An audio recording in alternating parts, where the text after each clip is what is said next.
Students who witnessed the deadly school shooting are set to confront Florida legislators today, who just voted to put off any action on guns.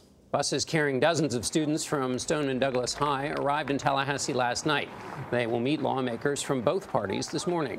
Other students will hold the first organized rally of what they call the Never Again movement. 2 nationwide rallies are scheduled for next month. The teenagers arrived after Florida's House of Representatives rejected a motion to debate a bill banning assault weapons. Adriana Diaz traveled from Parkland, Florida, to the state capitol with the students. She's with us now from Tallahassee. Adriana, good morning. Good morning. The students we spoke to this morning told us they barely got any sleep last night. Their chaperone said they were up all night talking. Right now, they're having breakfast, and from here, they will go to the state capitol, where they will meet with lawmakers who they say need to get tougher on gun laws. 3 charter buses filled with about 100 students from Marjory Stoneman Douglas High School arrived in Tallahassee just before 10 Tuesday night. Thank you for being with us. Democratic State Senator Lauren Book says lawmakers from both parties are ready to hear the students' demands for change. They are resilient, they are strong, and they are going to be the change that is going to happen here in Florida. A new nationwide poll found that 75% of Americans believe Congress isn't doing enough to reduce gun violence. But on Tuesday, a state motion to consider a bill proposing a ban on assault rifles was struck down 36 to 71. Some state legislators argue gun ownership is a constitutional right, and the focus should be on school security and better mental health screenings. Stoneman Douglas Jr. Cheryl Aquarola was watching the vote. The next death of someone with an assault rifle here in Florida is going to be on them.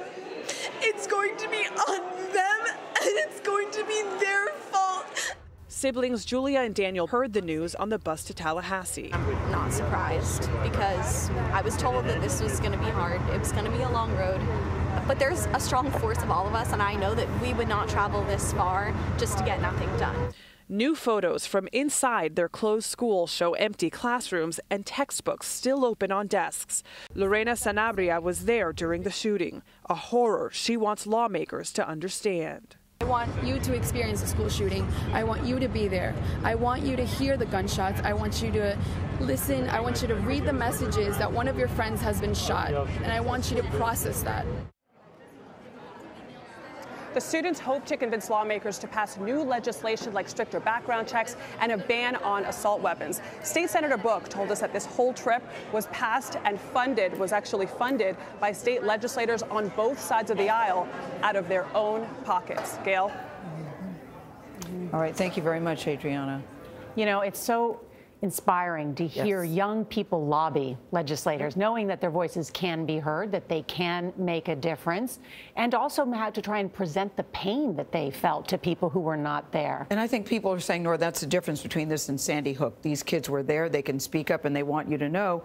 And it reminds many people of the civil rights movement back in the day. Those young people spoke up, and they made a difference back in to change the civil rights in this country. And many people believe that could happen again this time. We will see.